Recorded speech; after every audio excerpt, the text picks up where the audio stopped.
Hello and good day. You're welcome to this Project Lead series on customer service strategy as a pathway to leadership.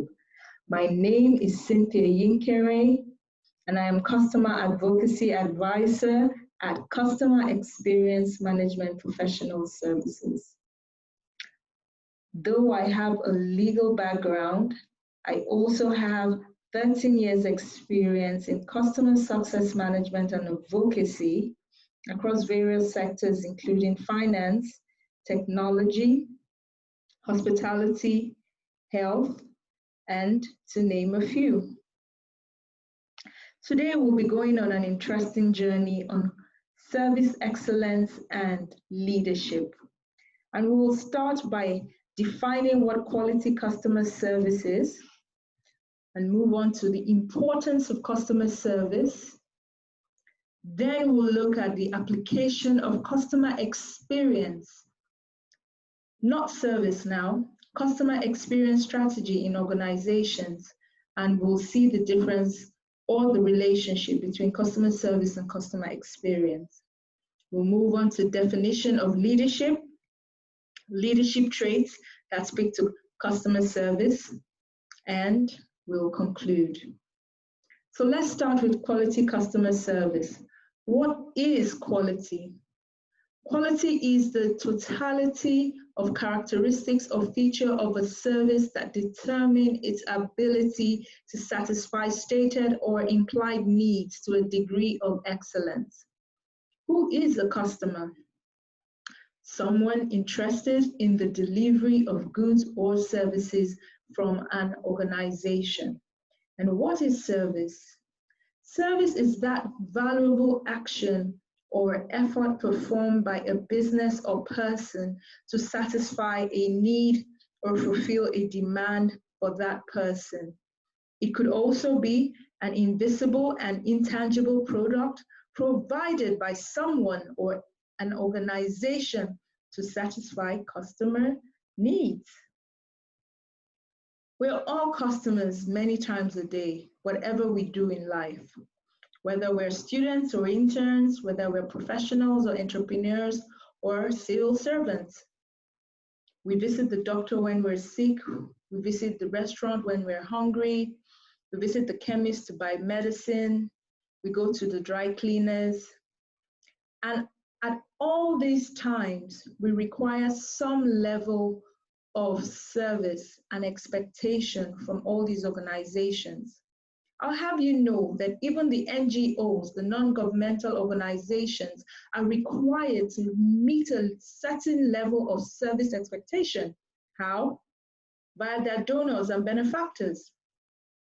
Even though they are not for profit, their donors are customers because they donate funds to drive the cause of those organizations, right? They require service. Even the benefactors require some sort of respect and support given to them by these organizations. And this includes religious organizations. When you go to the various religious organizations for worship, there is an expectation that you want to get from all the parties in those organizations, be it the pastor or the imam, your ushers, the guards, the security men taking care of your car, all to make sure that your worship experience is worthwhile. Do you know that your schools too must deliver service to you when they try to teach you and when you try to gain education? And your families, the family structure itself owe each other a level of respect. That is also customer service. So you see, we all have expectations and we should demand them via that same courtesy, consideration for our needs, respect from those we are dealing with, and support that must be provided to us. No matter where we go, we expect to be treated as valuable customers. So look at the organizations also. Every organization provides customer experience, whether it's conscious about it or not. So why not be deliberate about it? They either make it ordinary or spectacular, depending Invariably, customers have the power and must not be taken for granted. Think about a time when you avoided a supermarket in your area over another due to bad customer service, or you avoided an ATM because it was always trapping your card, or a restaurant because the salespeople were always rude. Quality customer service is so important, and it refers to an organization's delivery of service to a customer by exceeding their expectations. And here, it is not enough to deliver ordinary service. Service must be excellent, because when we talk about quality, we're talking about standards: good, bad, high, low, mediocre, great. On the other hand, customer experience is now the end-to-end interaction a customer has with an organization or brand. So while service seems to deal with the one-off experience, customer experience deals with the end-to-end journey of the customer while dealing with an organization, which would also mean its websites, its various channels, and every other party in that organization, rather than just the salesperson or the receptionist or that person that answers the phone. Let's talk about some customer service facts, shall we? Some surveys show us that of customers who stopped doing business with an organization, 66% did so because quality of service was poor. Or, do you know that attracting a new customer takes 5 times more the effort than keeping an existing one? So why not keep your existing customers? Or all the satisfied customers, only 5 will complain and the others will just walk away and take their money elsewhere? Or that a dissatisfied customer will tell 25 other people, while a satisfied customer will tell maybe just 5, some of whom will become customers, hopefully. Thanks to them for marketing. But see how bad news travels fast, right? So in all of this, and knowing all of this and the importance of customer service, isn't it important that we must know how to apply the customer service strategy in our organizations to be seen as customer service leaders? How can an organization ensure that they deliver great service all year round?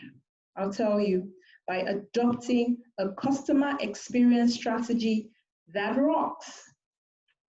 To become a leader in customer service rather than a laggard. Customer service is operational, so that can cater to daily and one-on-one customer satisfaction. But customer experience, which is tactical and strategic, must be deployed by an organization deliberately. It is the long-term approach to managing your customer satisfaction. And it includes a few elements, namely, 1, how to attract your customers, what channels to use to connect to them, which is called the customer engagement strategy. How to listen, how to capture their responses, which in turn improves the products and services. That is called the feedback management strategy. Or how to manage customer disappointments and turn bad experiences to good ones. That is called the complaint management strategy.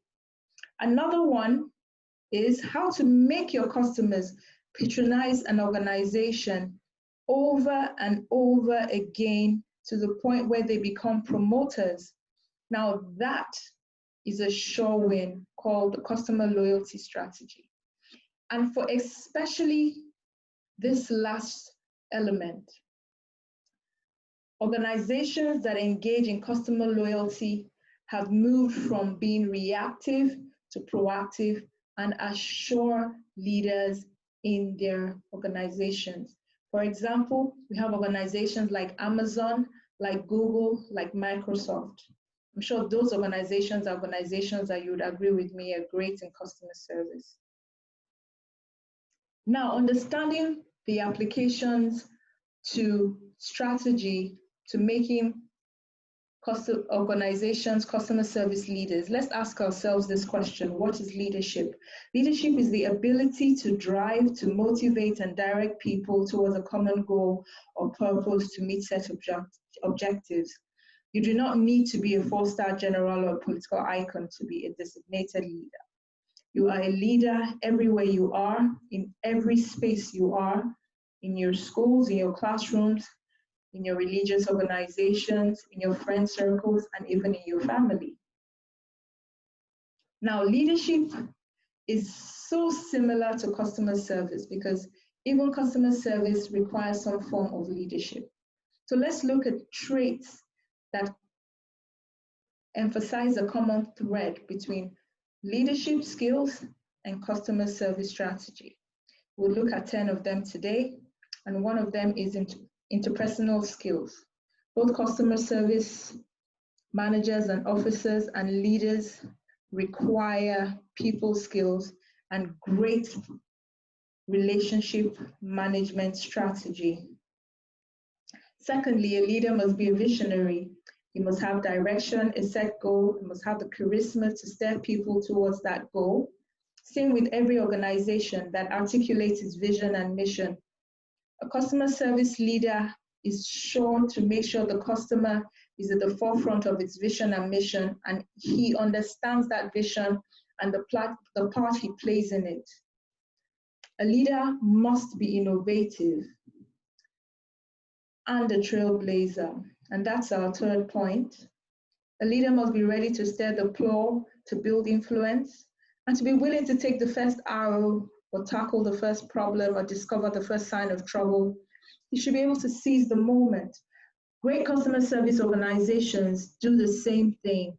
They are quick to market, they have the first mover advantage in most cases, and they are trailblazers.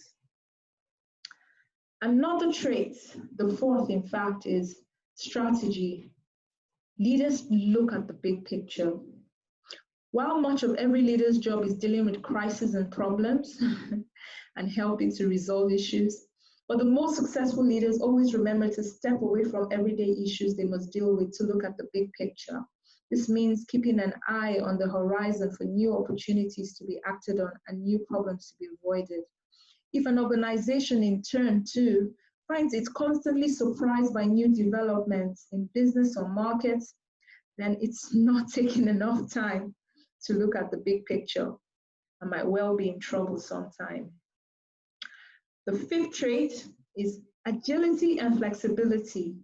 Leaders have fluid mindsets. While they are very focused, they are very open to new perspectives and new ways of doing things. Like this pandemic we find ourselves in, great leaders are ready to adapt to changing needs and environments. And I can see that a lot of organizations found themselves in the same scenario where they had to adapt to the new way of life, working from home, engaging their customers even more with technology. So every organization that is set to be a customer service leader must be ready to do the same.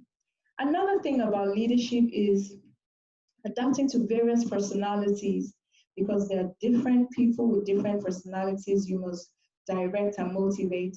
Organizations must also respect customers individually and be ready to deliver personalized service. 6, a leader must be charismatic, good-mannered, with something to offer, respectful, polite, and mature. Courtesy is one of the #1 skills of a customer service leader, and that is what is required for every leader. 7, a leader must have integrity. Everyone loves a kept promise, and everyone wants their leaders to be fair, honest, forthright, and unbiased. When they act with integrity, most leaders get their followers to respond in kind. When companies also act in integrity, they get better loyal customers who defend them when the chips are down. 8, a leader must be a team player. Oh, I love this one. I don't like it when organizations work in silos or always have to blame another unit or department for a failure. Leaders are the glue to keeping the goal alive and the team on course, and a leader is a collaborator. As a great leader, keeping the team focused on the same mission will deliver more successful gains than a leader that does otherwise. For organizations as well, the vision must always be shared by everyone and driven by everyone. That's what makes them customer service leaders. 9, a leader is usually confident. Great leaders do not waver once they commit to a course of action. They are always confident and they know their stuff. And this comes from self-development. Organizations must in turn empower their staff to be knowledgeable and confident as well in policies, procedures, and product features. Organizations that have customers knowing more than their frontline staff are laggards and do not do well in customer satisfaction. So, confidence is a key trait of both customer service leaders and everyday leaders. And the last but not the least, out of the inexhaustible traits that run through leadership and customer service is feedback and positive criticism. Leaders are honest and accepting of criticism. They listen more, talk less, and when they are approachable, they are likely to be trusted, respected, and better equipped to solve problems. Being patient and not easily offended is a great trait of a leader. Employing restraint to anger as well. Similarly, organizations that embrace feedback also thrive more than their counterparts that do not. They are better equipped to improve on their products and services, and they just gain the trust of their customers. In conclusion, good customer service is no longer enough. A lot of organizations pay lip service to great customer service, but then again, loyalty proves otherwise because we have a lot of customers voting with their monies to competitive brands. Customers now have more options and prefer products and services that are fast, cheap, quick from whoever will provide them. That means that the competitive advantage is now for organizations to keep customers and build repeat businesses. So customer service must not just be good, it must be great. It means doing what you say you will, when you say you will, how you say you will, at the price you promised you will, plus a little extra to show you appreciate their patronage. Remember the loyalty strategy? Thank you for this session. I really had a good time, and I hope you were enlightened by these few traits of leadership and customer service strategy. Once again, my name is Cynthia Yinkere of Customer Experience Management Professional Services.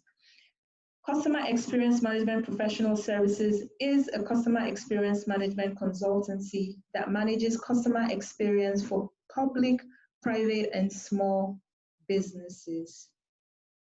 Thank you so much.